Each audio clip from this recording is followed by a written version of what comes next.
Telangana voice news میں آپ سب کا استقبال ہے۔ آئیے نظر ڈالتے ہیں آج کے اہم خبرنامے پر۔ شمس آباد میں یہاں کی ایک مسجد کو مبینہ طور پر مقامی میونسپلٹی نے پولیس کی مدد سے منہدم کر دیا۔ پیر کی رات یہاں RGIA سائبر آباد پولیس کے ساتھ میونسپل عہدیداروں نے مسجد خواجہ محمود کو مبینہ طور پر بلڈوزر کر دیا تھا۔ مجلس بچاؤ تحریک MBT کے رہنما امجد اللہ خان نے اس کی اطلاع ملتے ہی جائے وقوع کا دورہ کیا اور الزام لگایا کہ یہ ایک بلڈوزر سے کیا گیا ہے۔ انہوں نے دعویٰ کیا کہ مقامی میونسپل عہدیداروں نے صبح 3 بجے مسجد خامہ کو منہدم کر دیا ہے۔ یہ مسجد شمس آباد کے گرین ایونیو کالونی میں واقع ہے۔ شمس آباد کی مسجد 3 سال قبل تعمیر کی گئی تھی اور وہاں باقاعدگی سے 5 وقت کی نمازیں ادا کی جاتی تھی۔ یہ کالونی 15 ایکڑ پر بنی تھی اور وہاں رہنے والے لوگوں کی اکثریت مسلمانوں کی ہے۔ 2016 میں پریسٹیج انفرا کے طاہر علی اور طیب علی امجد اللہ خان نے کہا کہ مسجد کے لیے 250 مربع گز اراضی کے 2 پلاٹوں کو نشانزد کیا گیا اور اسے تعمیر کیا گیا۔ خان کے مطابق علاقے کے شمس آباد کے ایک مقامی رہائشی وشال سنگھ نے مبینہ طور پر مسجد کی تعمیر کا مقدمہ لڑتے ہوئے عدالت سے رجوع کیا۔ MBT لیڈر نے کہا کہ اس کی قانونی حیثیت پر مقدمہ عدالت میں چل رہا ہے۔ انہوں نے مزید کہا کہ مقامی لوگوں کی طرف سے وشال سنگھ کے خلاف ایک اور مقدمہ درج کرایا گیا تھا جس میں الزام لگایا تھا کہ ان کا مکان غیر قانونی طور پر بنایا گیا تھا۔ امجد اللہ خان نے کہا کہ حکمراں TRS حکومت اتر پردیش کی BJP حکومت کے نقش قدم پر چل رہی ہے۔ انہوں نے الزام لگایا کہ تلنگانہ میں TRS پارٹی کے اقتدار میں آنے کے بعد سے متعدد مساجد اور قبرستانوں کو منہدم کیا گیا ہے۔ مسجد کے انہدام کے بعد شمس آباد میں اس مقام پر پولیس کی موجودگی مبینہ طور پر بڑھ گئی تھی۔ شمس آباد میونسپلٹی کمشنر صابر علی اور مقامی پولیس کو بار بار کال کی گئی جس کا کوئی جواب نہیں ملا۔ حیدرآباد میں منگل کی صبح ایک بار پھر موسلادھار بارش ہوئی جس سے سڑکیں زیر آب آ گئی اور معمولات زندگی درہم برہم ہو گئی۔ صبح 8 بجے سے ہونے والی موسلادھار بارش کی وجہ سے سڑکیں اور گلیاں پانی میں ڈوب گئی اور شہر کے کئی علاقوں اور مضافات میں بارش ہوئی۔ اسکول جانے والے بچوں اور کام کی جگہوں پر جانے والے لوگوں کو ٹریفک جام کی وجہ سے اپنی منزل تک پہنچنے میں شدید مشکلات کا سامنا کرنا پڑا۔ سڑکوں پر پانی جمع ہونے سے Khairatabad, Panjagutta, Banjara Hills, Jubilee Hills, Secunderabad, Mehdipatnam, Ameerpet, LB جتنے علاقوں میں ٹریفک کی نقل و حمل متاثر ہوئی۔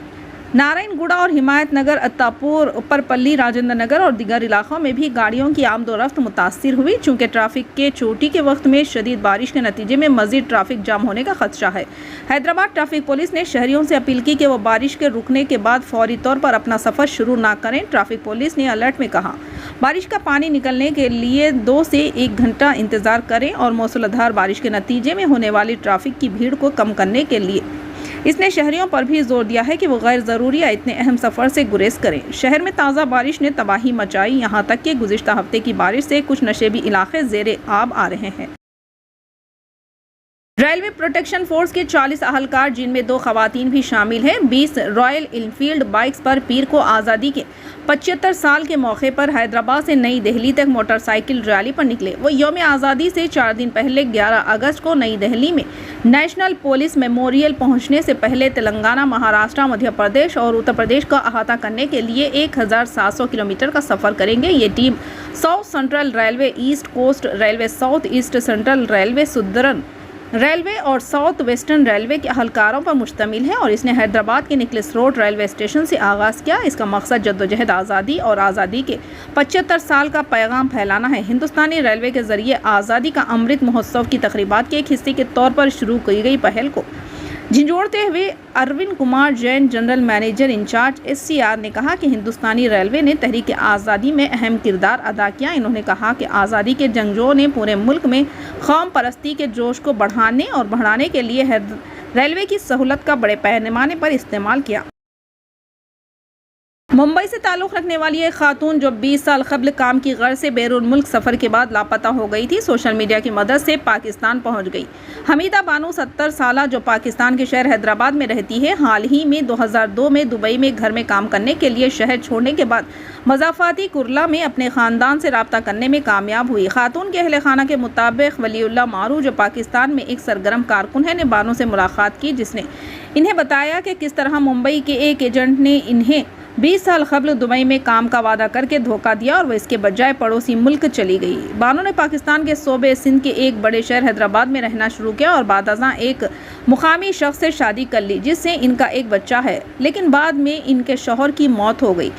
ان کی کہانی سن کر اور گھر واپس جانے کے تڑپ کے بعد معروف نے اپنے یوٹیوب چینل پر بانو کی ویڈیو اپلوڈ کی اور ممبئی میں ایک سماجی کارکن کی تلاش کی جو اس کی مدد کر سکے، اور آخرکار اسے ایک خفلان شیخ مل گیا۔ اس کے بعد شیخ نے ویڈیو کو اپنے مقامی گروپ میں پھیلایا اور بانو کی بیٹی یاسمین بشیر شیخ کا سراغ لگایا جو کلہ کے کسائی واڑہ علاقے میں رہتی ہے۔ میری والدہ 2002 میں ایک ایجنٹ کے ذریعے کام کے لیے ہندوستان چھوڑ کر دبئی چلی گئی، تاہم ایجنٹ کی لاپرواہی کی وجہ سے وہ پاکستان آ گئی۔ ہمیں اس کے ٹھکانے کا علم نہیں تھا اور اسے ایجنٹ کے ذریعے صرف ایک بار ان سے رابطہ ہو سکا، یاسمین نے کہا۔ انہوں نے کہا کہ وہ ماضی میں بانو نے گھر میں کام کرنے کے لیے قطر کا بھی سفر کیا تھا۔ یاسمین نے کہا، ہمیں خوشی ہے کہ ہماری ماں زندہ اور محفوظ ہے۔ اب ہم چاہتے ہیں کہ ہندوستانی حکومت ان کو واپس لانے میں ہماری مدد کرے۔ ایک چونکا دینے والے واقعے میں تلنگانہ کے جنگاؤں میں پیر کے روز ایک خاتون نے اپنی 1 سالہ بیٹی کو پانی کے سم میں پھینک دیا اور یہ ڈرامہ رچانے کی کوشش کی کہ اسے ایک زنجیر چھیننے والے نے قتل کر دیا۔ خاتون کے ایک دعویٰ کرنے کے چند گھنٹے بعد کے ایک شخص نے ڈکیتی کی کوشش میں مزاحمت کرنے پر بچے کو سم میں پھینک دیا۔ پولیس نے بیٹی کو قتل کرنے کے شبے میں اسے اٹھا لیا۔ خاتون جس کی شناخت پرسنہ کے نام سے ہوئی ہے مبینہ طور پر اپنے جرم کا اعتراف کر لیا۔ پولیس نے مبینہ واقعے کے خاتون کے ورژن میں کئی سراغ پائے اور کوئی سراغ نہ ملنے پر اس سے پوچھ تاچھ شروع کر دی۔ چونکہ بچی کی پیدائش کے بعد سے اس کی نشوونما معمول کے مطابق نہیں ہو رہی تھی، پرسنہ نے اسے سم میں پھینک کر قتل کر دیا۔ اس نے یہ کہانی سنائی کہ ایک شخص نے بچے کو اس کے بازو سے چھین لیا اور اسے پانی کے ڈھیر میں پھینک دیا۔ اس نے پولیس کو بتایا کہ ایک نامعلوم شخص نے اس کی بیٹی چھیننے کی کوشش کی۔ اس نے دعویٰ کیا کہ جب اس نے زنجیر چھیننے کے خلاف مزاحمت کی تو اس شخص نے بچے کو اس کے بازو سے چھین لیا اور اسے پانی کے سم میں پھینک دیا۔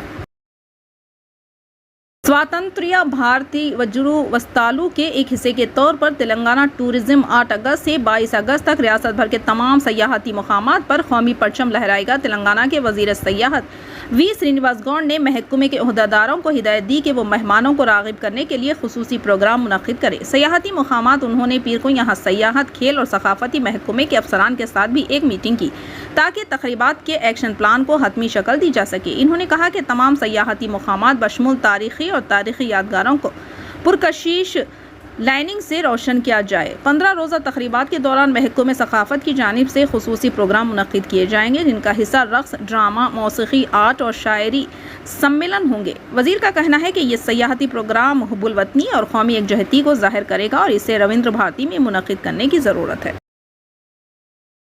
جون میں سکندرآباد ریلوے اسٹیشن پر مرکزی حکومت کی اگنی پتھ اسکیم کے خلاف احتجاج کے سلسلے میں گرفتار کیے گئے 16 افراد کو پیر کو ضمانت مل گئی۔ کوچنگ سینٹر کے مالک اولا سبا راؤ سمیت کیس کے کسی بھی بنیادی ملزم کو ضمانت نہیں ملی ہے۔ ریلوے پولیس نے سکندرآباد اسٹیشن پر احتجاج کے سلسلے میں اب تک 64 افراد کو گرفتار کیا ہے۔ مظاہرین پر ٹرینوں کو نظر آتش کرنے، ریلوے املاک کو توڑ پھوڑ کرنے اور مبینہ طور پر تشدد کو انجینئر کرنے کے الزام میں مقدمات درج کیا گیا تھا۔ وہ طلبہ جنہوں نے کچھ امتحانات میں شرکت کرنا ہے تلنگانہ ہائی کورٹ سے رجوع کیا اور ان میں سے 16 کو ضمانت مل گئی۔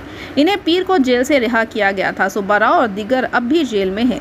ٹائمز آف انڈیا نے سکندرآباد کے GRB انسپکٹر ایم سرینو کے حوالے سے بتایا۔ 2015 میں راجستھان میں کنوٹا کے سابق شاہی خاندان کی پدمنی راٹھوڑ کو صحافیوں کی کالوں سے متاثر کیا گیا تھا جو پاکستان کے سندھ سے تعلق رکھنے والے امرکوٹ شاہی خاندان کے کنور کرنی سنگھ سدھا کے ساتھ سرحد پار شادی کی کوریج کرنے چاہتے تھے۔ پاکستانی لڑکا ہندوستانی لڑکی اور جے پور میں ایک شاہی شادی اور سرحدوں سے باہر شادی۔ اس سال ہندوستانی نیوز پورٹلز میں چھپنے والی کچھ سرخیاں تھیں۔ 7 سال بعد پدمنی آفیسر شاہی کی اس بدحالی سے نبرد آزما ہے جو ان لوگوں کا انتظار کر رہی ہے جو اکثر دنیا کی خطرناک سرحد کہلانے والے اس پار شادی کرتے ہیں۔ پاکستانی شہریت حاصل کرنے والے ہندوستانیوں کی تعداد 219 میں 0 سے بڑھ کر 2020 میں 7 اور 2021 میں 41 ہو گئی ہے۔ حکومتی اعداد و شمار نے گزشتہ ماہ انکشاف کیا تھا۔ پدمنی کی کہانی اس بات کو سمجھنے میں مدد کرتی ہے کہ کچھ ہندوستانیوں نے پاکستان کے شہری بننے کا انتخاب کیوں کیا، ساتھ ہی وہ رکاوٹیں بھی جو ان کا سامنا کرتی ہیں۔ کچھ دوسرے ممالک کے برعکس ہندوستان دوہری شہریت کی اجازت نہیں دیتا، جس کا مطلب ہے کہ تمام ہندوستانی شہری جو غیر ملکی شہریت حاصل کرتے ہیں انہیں قانونی طور پر اپنی ہندوستانی شہریت کو ترک کرنا ہوگا۔ فی الحال کے لیے اس خبرنامے میں بس اتنا ہی۔ دیکھنے کے لیے آپ کا بہت بہت شکریہ۔ اگر آپ نئے ہیں اس چینل پر تو سبسکرائب ضرور کر لیں اور بیل آئیکن کو دبا لیں تاکہ ہماری ہر خبر آپ تک پہلے ملے۔